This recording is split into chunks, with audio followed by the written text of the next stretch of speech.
Hello, this is McD the Beast, and this is McD Sports 4 coming to you today with the recap of the Friday night game between North Carolina and Virginia Tech. Before I continue, don't forget to hit the thumbs up. Please subscribe to the channel. We really appreciate if you do that. We're really trying to go to the channel. We do have a 500 subscriber goal by the end of the year, so go ahead and hit that subscribe button if you're new to the channel. You will not regret it.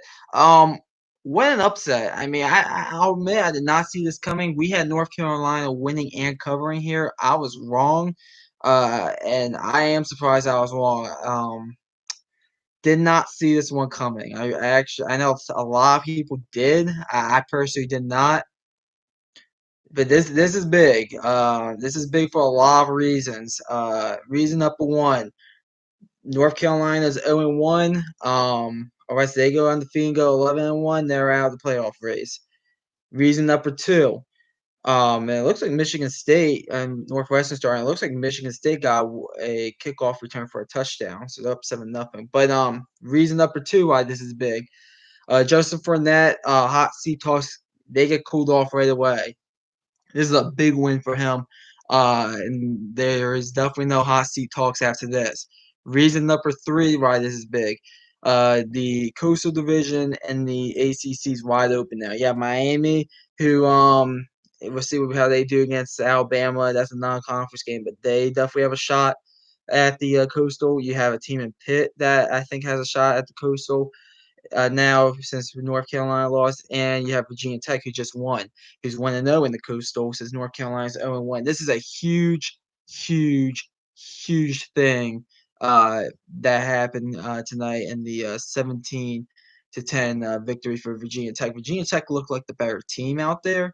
They were definitely the more faster team. They were definitely they just played all around better. This defense for Virginia Tech, lights out. I did not see that coming. The defensive performance that we saw tonight. We also had the offense for Virginia Tech. Now, give North Carolina credit. Their defense, I thought, played as well as they could. Offensively, they did struggle offensively. Sam Howell did not play good. I think the Heisman talks with him are going to cool off after tonight. But overall, low scoring game. It was 14-0 at halftime in Virginia Tech's favor. The final score was 17-10.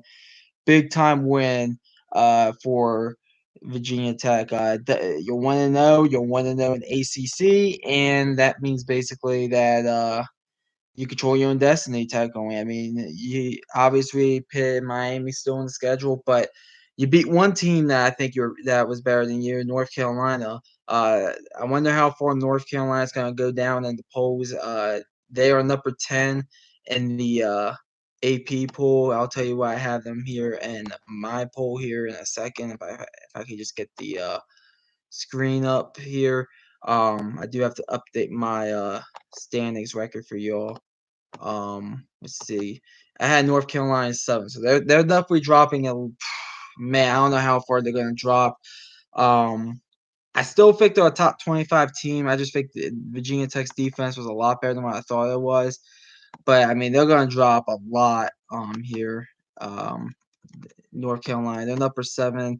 I can see them dropping a lot here. So basically, it's a huge game for Virginia Tech. It's a huge win, and basically that's all I have to say about the game as I update my standings here. I'll go over the other games real quick, and then I want to talk about I'll talk about the news in the Big 12. So the Big 12, the University of Houston, UCF, Cincinnati, and Memphis, if I'm not mistaken. No, BYU, they're the 4th team. I'm going to talk about Memphis here in a second. So BYU, Houston, UCF, and Cincinnati all are going to apply to be part of the Big 12. And they're expected to, I think, all 4 to be accepted. Also, they might be in the Big 12 before 2025 when Texas and Oklahoma are going to depart. So that means the Big 12 might be 14 teams for a few years. If I'm the Big 12, that's a good counter move.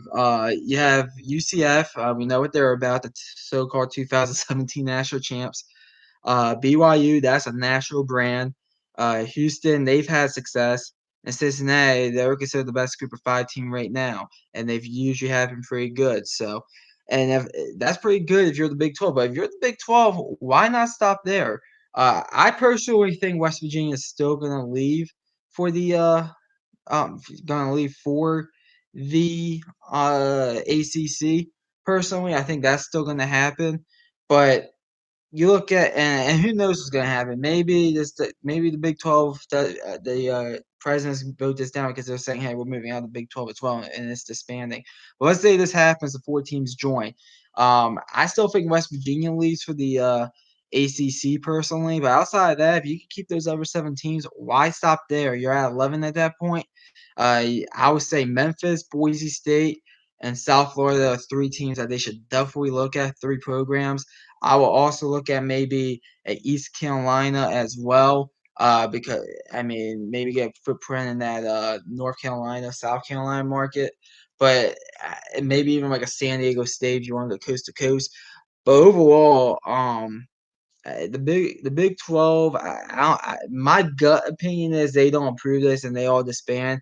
I still think that the Big 12 is their days are numbered, but I mean, give credit to the Big 12 commissioner for going out and trying to at least get a competitive conference there. I still will probably, I mean, even though football wise, the better than the Pac-12 and the ACC, probably 1 through whatever 1 through 12, 1 through 14. They add all these teams that they accept the 4 that are going to offer invites, and then I will go after Boise State, Memphis, and South Florida still at least. And if West Virginia does decide to stay in the Big 12, maybe even go after a East Carolina or a or another program. Maybe go to a Tulane or the Louisiana Tech, maybe a Southern Miss. Um, Maybe go out to the West Coast, maybe go grab San Diego State or maybe a Colorado State. But overall, I think the Big 12, I still think it's dead. The days are numbered, but they're going to try everything they can, it looks like, or at least those teams are interested in joining the Big 12. Um, so let's talk about these other games real quick, and then I'm going to go ahead and shut it down here. So there's some other games going on right now. Obviously, the one that I talked about, North Carolina and Virginia Tech. But we'll kick off with the ones that I think that we'll kick off with all of them since they're all still going on right now. Duke and Charlotte. Charlotte's up 17-14. That's an upset pick. Um, they're up 17-14 right now. Charlotte. I'm watching the game right now, and hopefully Charlotte comes through. There, Wake Forest up 35-3. Wake Forest. They bring back a bunch of offensive starters. Old Dominion, they did not play last year, so they and Northwestern, they just missed a field goal. So 7-0 early here in Michigan State. That's the other game I'm watching. But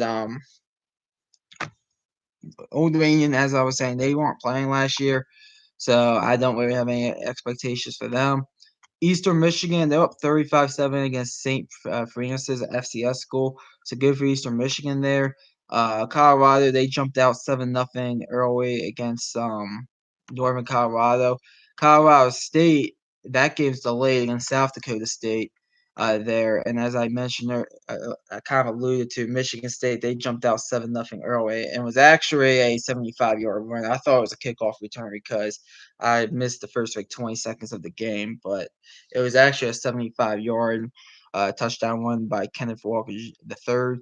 And then South Dakota and Kansas, they're tied at 0 with a minute 39 left there in the second quarter. So it's not as big as a slate as maybe yesterday, but you did have a few games that are important. This Michigan State Northwestern game, that's a conference game right there. Obviously, North Carolina and Virginia Tech, the big upset there. And you have a few others. I mean, Kansas, this is probably the only shot for a victory this year. Uh, the Duke Charlotte game, I think Charlotte has a good chance to pull off this upset, like I said, in the prediction video. And right now, 17-14 Charlotte. But overall, just not as many big games, but definitely games to watch. Obviously, we love watching football in here. But just want to hop on here, give a recap of my quick thoughts about the game. I can't wait for tomorrow. The way tomorrow's going to work is that I'll be on live at 3 p.m. I'll be live after the Maryland game. I'll be probably live halftime during the Maryland game, maybe not, but definitely pre and post game of the Maryland game. I'll be live in, and then the after the Georgia game, Georgia Clemson game, I'll be live just to give you all recaps and stuff, and we'll go from there. So. Thanks for watching. Hit the thumbs up. Please subscribe to your channel. Great appreciate if you do that. McD the Beast signing off.